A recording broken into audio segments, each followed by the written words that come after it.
Hi everyone, this is me JM Rabel and welcome back sa aking channel.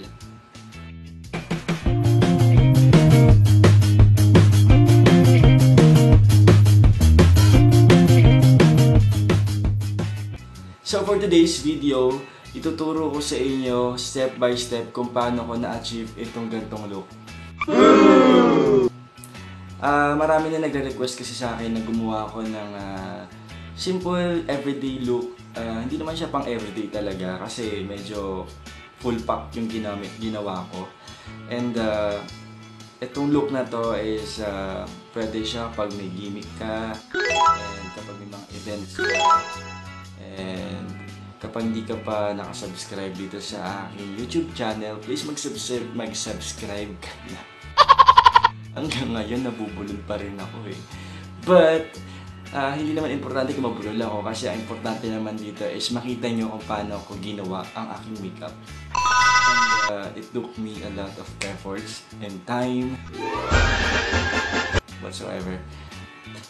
Alam ko mag-enjoy ka and alam ko marami kang makukuha ng aral, lesson learned. Marami kang matutunan makukuha ng techniques and tips kung paano ginagawa yung aking mga makeup. But for today's video, hindi naman siya ganun kabonggang makeup eh. Ganito pa rin naman yung kakalabasan. So, panoorin nyo na lang kung paano ko siya ginawa step by step. Kasi ganun naman yung request nyo eh. Sabi nyo magsalita ako sa video. And so, ayan, nagdadaldal na ako kahit wala namang kakwenta-kwenta yung pinagkasasabi. But, I hope magustuhan nyo itong video na to and please mag-subscribe na kayo sa video na to eh.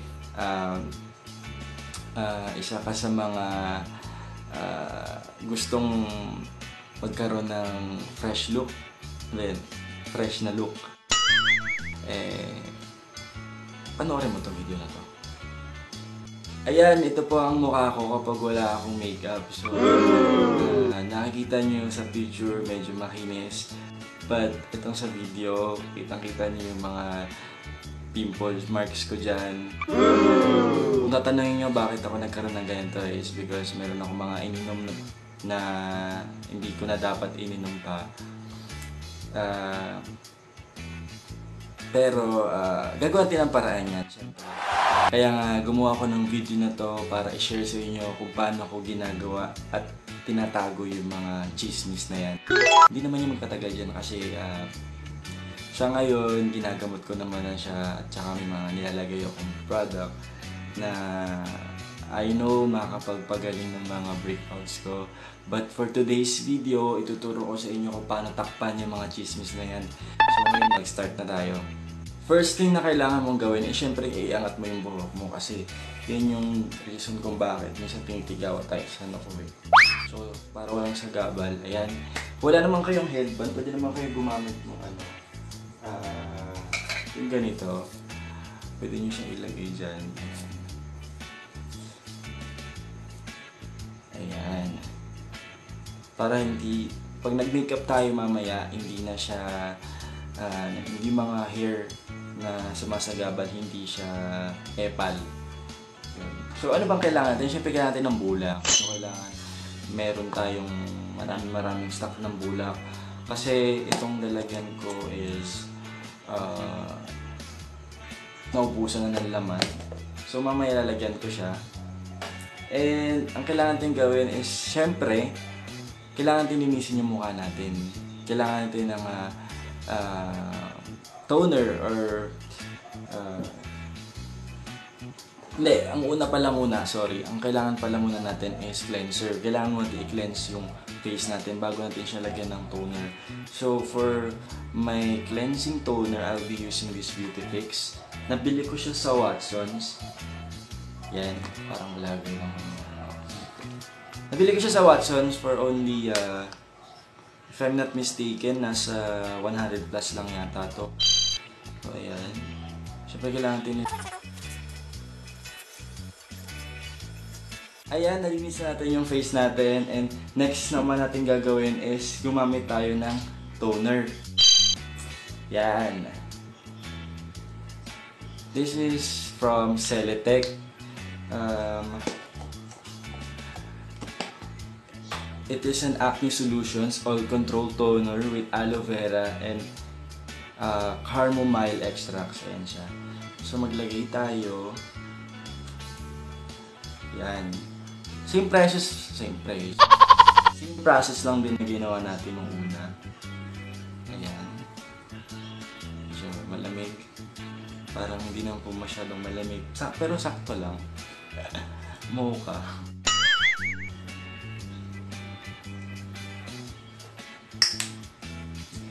Nakapag-toner na tayo. Next one naman is gumamit tayo ng moisturizer. Same product lang din, same brand lang din ng moisturizer and toner yung ginamit ko, which is the Celotex. Yan. It is a sun care facial moisturizer with SPF 15. Okay siya pag lalabas ka ng bahay tapos naka-makeup ka. Okay to mag-apply ka muna nito. Kasi meron siyang SPF. Good for moisturizing your skin. Yan. So, apply lang tayo dyan. In the name of the Father, the Son, the Holy Spirit. Amen. Yan. Siyempre, ganun yun. Pag mag-a-apply ka, dapat in the name of the Father, the Son, the Holy Spirit. Amen. Tapos magdasal ka. Pagdasal mo na, wala na yung mga chismis na yan. Mga epal lang, ipagdasal mo na lang. Ay nako, kung pwede lang sanang mahalin din tong tigawat ko eh. Para iwan na rin ako kasi di ba gano'n naman pag sobrang mahal mo, bandang uli, iwan ka rin naman. So yun, huwag tayo masyado magdrama dito kasi dapat masaya lang tayo, but ayan, okay na. Nakapaglagay na ako ng moisturizer. Next naman na gagamitin is Quick Fix. Yan. Sa Watsons may nabibili nito, but yung nabili ko kasi parang hindi ko alam bakit ganito na yung kulay niya. Parang ewan ko ba, parang pa-expired na. Akala ko pa-expired na to eh. Pero hindi naman. So far hindi naman kasi yung kapit naman yung primer ko is okay naman. So ayan, ang primer po nilalagay siya dun sa mga areas na kung saan madalas tayo nag-oily. Yan, yun yung mga parts na lagi tayong minamantika, ayan. Yung mga Isabel areas, mga Isabel oilies, yan. Yan. So kung malaki yung ilong mo, at kung kayo nag-oil, dapat cover mo yan. Pwede rin naman sa ibabaw ng mata kung saan medyo naglalangas para kapag may nag-aalagay ka ng eyeshadow, kapit siya. Pero may nabibili din naman na eyeshadow primer. Ayan, nakapaglagay na ako ng primer. So mag-start na tayong gumawa ng kilay. At para sa kilay natin, alam ko naman na lahat kayo interesado kung paano gawin yung perfect na kilay. At ituturo ko sa inyo kung paano ginagawa yan. So ngayon, ito, may nabibili naman na ganito sa mga drugstore makeup. Ano ba yun? Tawag doon? Mga drugstore sa Watsons, ganyan. Yung mga nabibili na may ganito, hanap kayo ng ganito. Kung wala, kasi ang gamit ko kasi spoolie. So hindi ko mahanap yung spoolie ko. Kaya ang gagamitin ko ngayon is yung ganitong brush. Yung mga sa mga tindahan nabibili rin ganito. Kung wala kayo, isuklay nyo ng ganyan. Pwede naman yan. So isuklay nyo lang upwards. Kailangan pataas.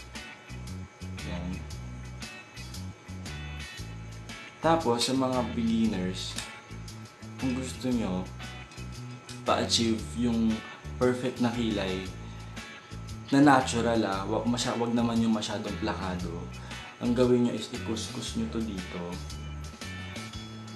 For my eyeliner, I am using Forever 21 pencil, black pencil. Tapos ikinakayod ko siya dito. Kayod lang.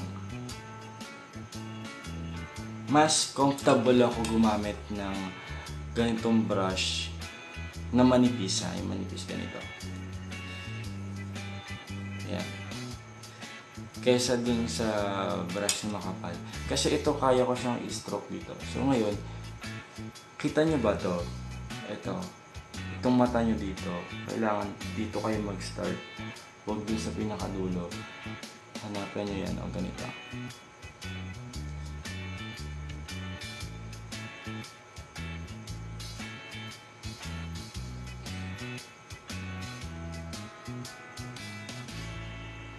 Mas gusto ko yung kilay ko na pag ganun, pa-upward. So, ayan. Ilaban lang natin yan. Hindi ko sinusundan yung natural ng kilay ko kasi medyo magiging mukhang matapang at mukhang palaban. Ayan, gusto ko yung medyo mukhang pataas. Para nakaganon yung mata ko. Then next stop, yes, dito naman sa taas. Kita nyo ba yung pagkaka-stroke niya? Pwede naman pencil na direct pero mas comfortable kasi ako gumamit ng ganitong brush.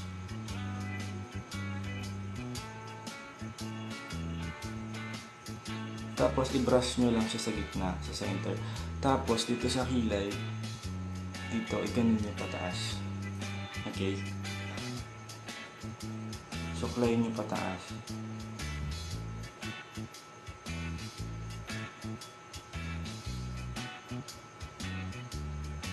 Tapos clean nyo yung edges dito.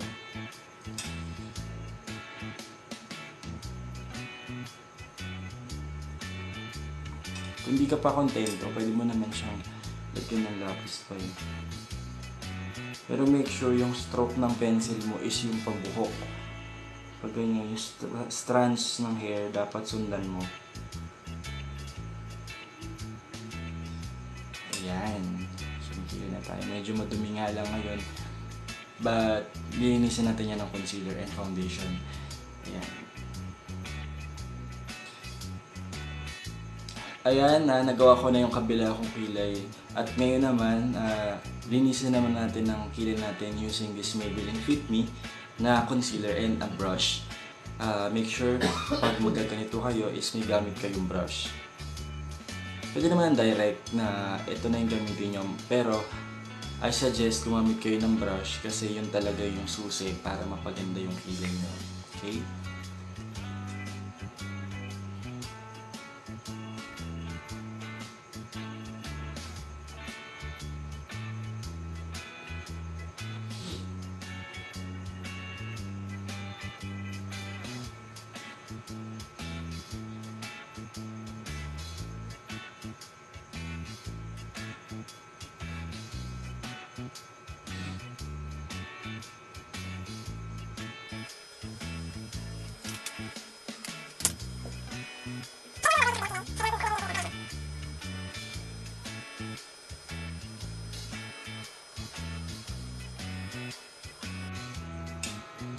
Ayan, okay na yung kilay natin and mas okay na sa baba muna yung gawin natin.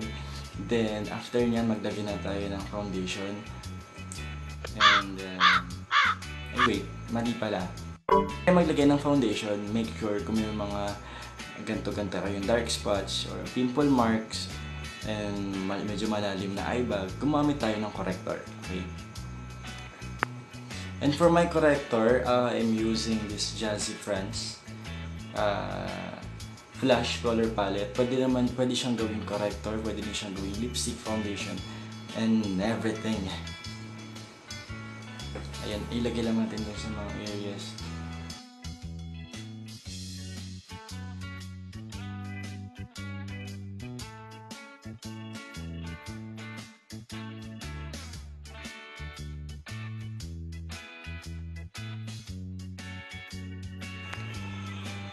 Remember lang guys, bago tayo maglagay ng cream concealer, make sure na yung corrector, hayaan muna natin na mag-sit for example,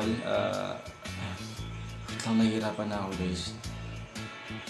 Yung corrector, hayaan natin siya mag-sit for 2 to 3 minutes. Hayaan lang muna natin siya. Yan. Ayan, naka 2 to 3 minutes na tayo, di ba? Ang bilis. So ngayon hanapin natin yung cream concealer natin and I'll be using this one. BYS Conceal Corrector. Meron na rin naman ako dito. Meron ako yung green, violet, and yellow. But ito yung mas ginagamit ko. Walang tayo. Idiin mo. Ganun. Idiin mo. And okay na yan. Ipahid natin ganyan. Ayan. Alam ko marunong naman kayo magpahid eh. So hindi na dapat yung tinuturo pa. Pahid lang. Ginagawa nyo naman araw-araw eh. Binibilog nyo pa nga, diba?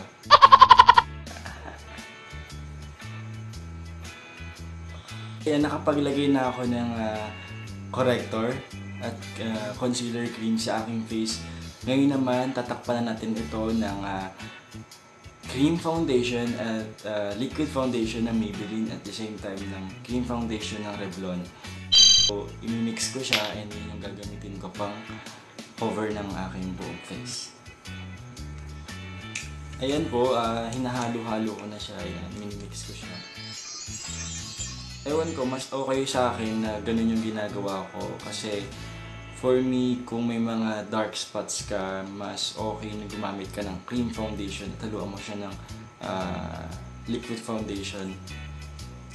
Pero syempre, kailangan pantay yung sukat nila, huwag masyadong marami yung cream at huwag masyadong madami yung liquid, dapat sakto lang. And ayan, pahid-pahid lang natin yan dyan, yung mga natira.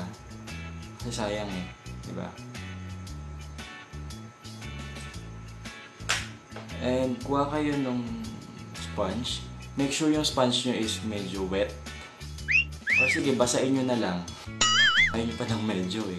Basain nyo na lang, tapos i-dab nyo dun sa pinaghaluan nyo. Tapos, ganyan nyo.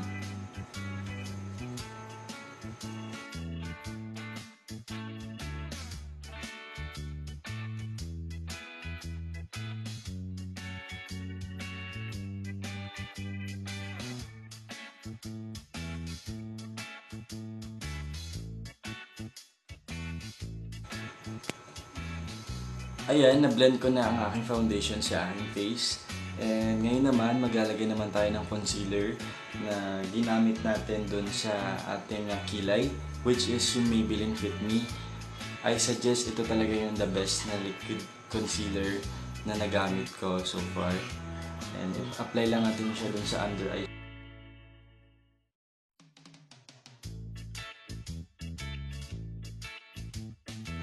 And then sa ating Cupid bow. Cupid bow, hindi na bow na. Kasi marami nag-comment doon sa video ko na Cupid bow daw eh. Pasensya na. Cupid bow. Sorry na po, nagkakamali lang. Huwag natin kakalimutan dito. At the same time, agad din nakakalimutan dito.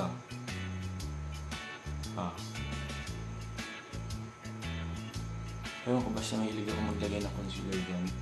And dito sa ating baba. Ayan. Kung gusto nyo, maglagay pa kayo dito. Ayan. Ayan. Tapos, i-blend lang natin.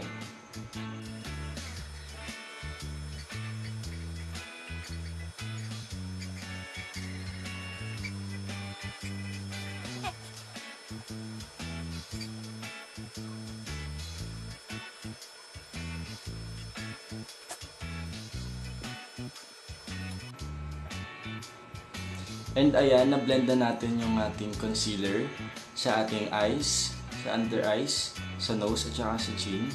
And dito sa Cupid bow at sa aking forehead. Maglagay naman na tayo ng konting contour lang naman na ating bronzer. At i-blend lang natin na maayos, okay? At para naman tayo sa contour, maglagay tayo ng cream contour sa ating forehead, dito sa chin, sa nose at dito sa baba. I'm using this Morphe cream contour palette And gagamitin ko itong darkest nila. Tsaka ito. Paghaluin ko. Okay. Lagyan natin ito.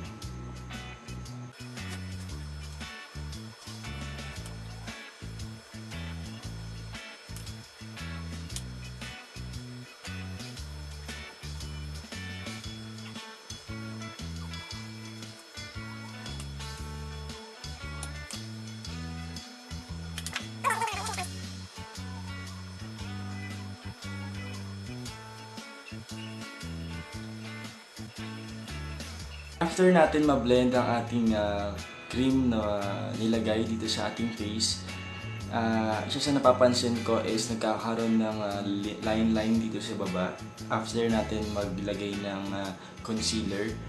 Bago yun, okay, nag-buffer ako. Sorry. Di ba nagkakaroon siya ng lines dito? Tingin kayo sa taas tapos i-blend nyo ulit. Pero kung sarili mo pag si client kasi, kailangan make sure, kailangan si client lagi nakatingin sa taas. Pag na-blend mo na yun sa taas dito, dapat after nun, maset mo na agad ng powder. Kasi ang nangyari kasi, pag cream kasi, nagkakaroon na siya ng mga lines. So ito, try natin, okay? Ayan. So kapag sa sarili nyo, ganito ka lang, tapos yung salamin, ganito mo. Para yung position ng mata mo, para nakatingin pa rin sa taas. At the same time, nakikita mo kung maayos ba yung pagkakablend sa ilalim ng mata. Pangit kasi kapag may mga line-line dyan na muumuo, tapos saka mo isiset ng powder, dapat make sure nakablend siya ng maayos. And after nyan, saka mo iset ng powder.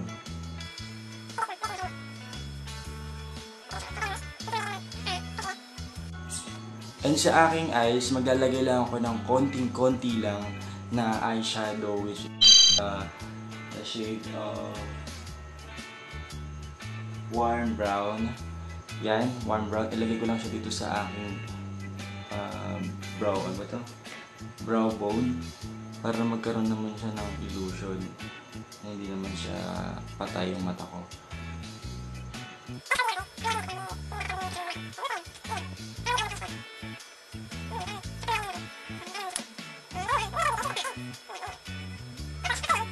Ipisin na natin yung mga nakalagay dito sa ilalim ng mata ko, and gumamit tayo ng malaking brush. Ito. And kumanap tayo ng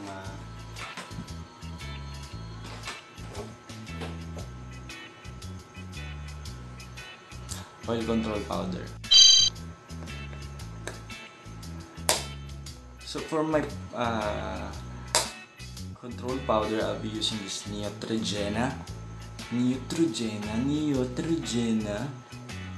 Ayan. Neutrogena. Niiyot daw si Jenna.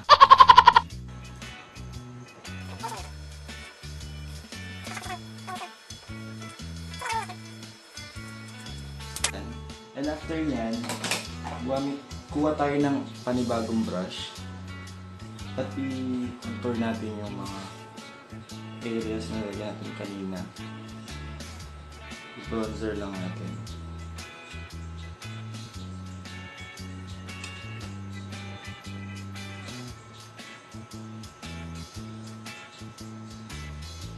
Kung malapad yung look mo, make sure dapat deep bronzer ang gamitin nila.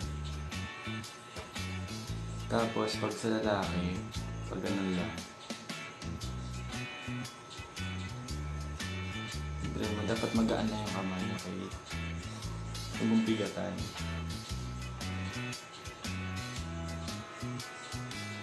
Ayan, sa baba.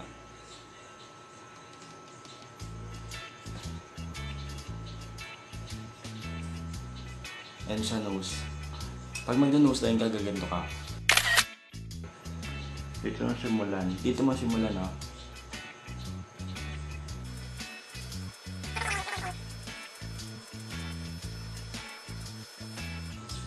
Ayan. Okay na. And after nyan, maglagay tayo ng konting blush on para naman medyo mukha tayong mapula-pula, mukha tayong tisoy.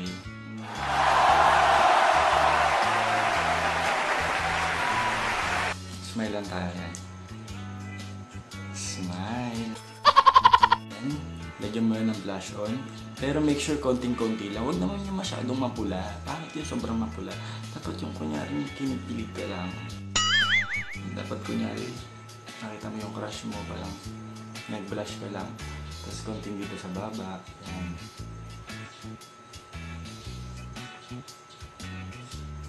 Yan.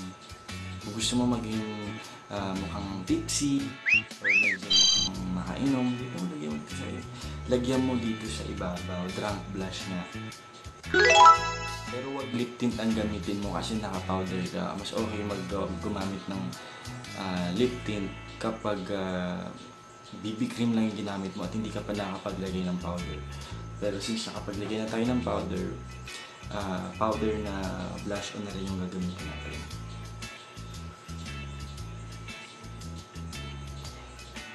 Ayan, tamang t-shirt na lang. And after nyan, kilip natin yung ating art. Kilip natin yung ating eyelashes yan.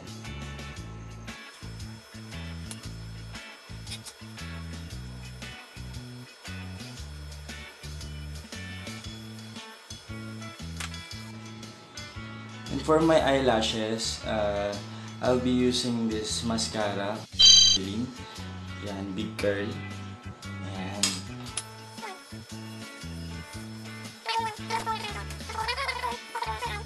Ayan, dapat yung nalalaban. Yan. Ayan. Tapos, ang isa sa pinakamagandang gawin din is maglagay ka ng white eyeliner dito sa ilalim ng mata mo. Para naman medyo cute ka pa rin. And for my white eyeliner, I'll be using this Pinkies. Yan. Pinkies. Ito. Tapos lagyan ito sa ilalim ng mata.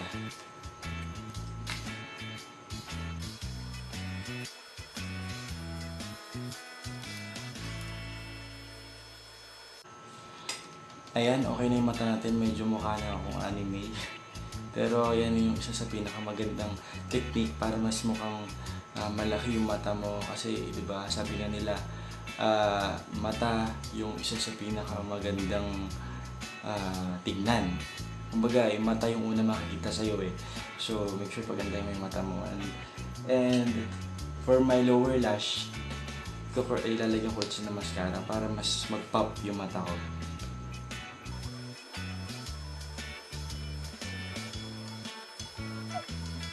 Ayan, okay na yung mata ko. So, yan. Pag tumabi ka sa babae, mahihiya siya sa'yo kasi mas mahaba pa yung pilik mata mo kaysa sa kanya. Huwag natin kalimutan ang ating highlighter. Hindi naman porket hindi mahaba ang buhok mo at hindi ka naman nanlalaban, eh hindi ka na maglalagay ng highlighter. If kilay is life, highlighter is lifer! Yun! So, sa aking highlighter, I'll be using this BYS highlight. Thank you sa nagbigay nito. Super na-appreciate ko talaga at super kinilig ako kasi pangarap ko magkaroon nito and sa wakas nagkaroon na rin ako.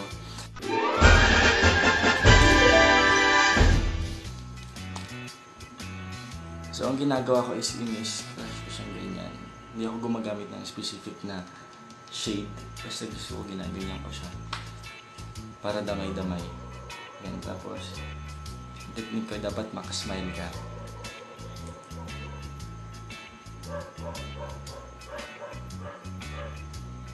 Ayan, o diba? Since hindi ka naman nanlalaban, huwag mo iglagay dito. Dapat dito lang muna. Kung may gusto mong mag-pop up yung pisngi mo, dapat dito. Pwede mo naman nalagyan dito. And syempre, huwag natin kalamitan ng ilong kasi ilong ang pinakamagandang pinili ni Lord eh. Ayan. Dapat mukhang matangos. Tapos sa ating cupid bow. Bow. Pasensya na. Bow kasi sinabi kong bone. Ayan, yan sa baba din syempre.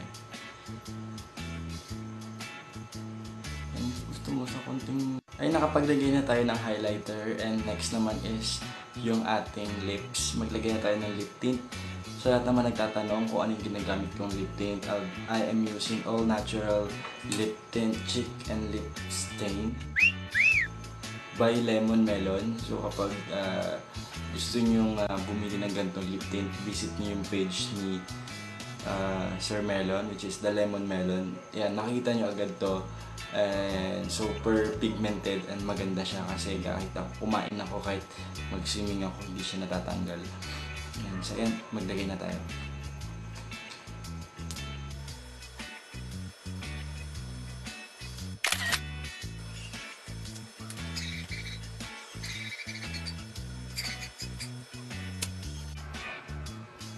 Ayan, nakapaglagay na ako ng lip tint. And syempre, di ba, kapag naglalagay tayo ng lip tint, hindi maiwasan na yung lip tint is maghalat sa ating ngipin. Bakit iba na yung boses ko? Syempre, gawa lang kayo ng wipes and linisin nyo yung ngipin nyo. And syempre, ang tip ko, bago kayo maglagay ng lip tint, make sure nag-toothbrush naman kayo, di ba? Kaya naman kasi kumakapit yung tint kasi hindi ka nag-toothbrush.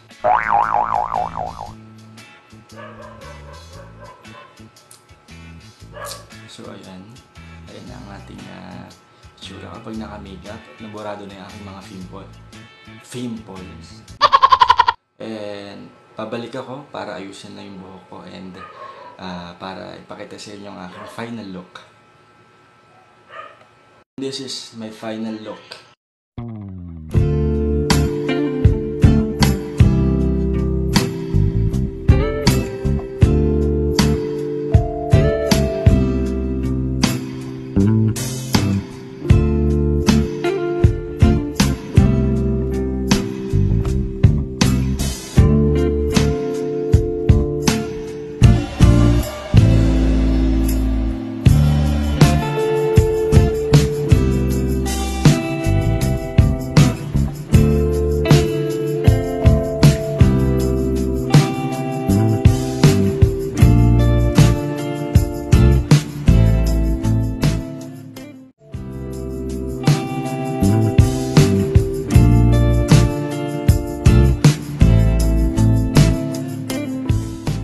Thank you for watching, guys. I hope nagustuhan nyo itong makeup look na ginawa ko. And I hope may mga natutunan kayo at may mga nakuha kayong techniques. At the same time kung paano maging fresh nga ba sa picture. And sana sa personal din, no? Kasi hindi ako ganun ka-fresh talaga sa personal. Pero hindi ko to ginagawang makeup. Hindi ko ginagawa itong makeup na to araw-araw kasi hindi siya nakakatuwa kasi mabigat sa face. And yun. Wala naman ako iba sasabihin pa kundi mag-subscribe na kayo and abangan nyo ang mga susunod na videos ko and thank you. Bye-bye.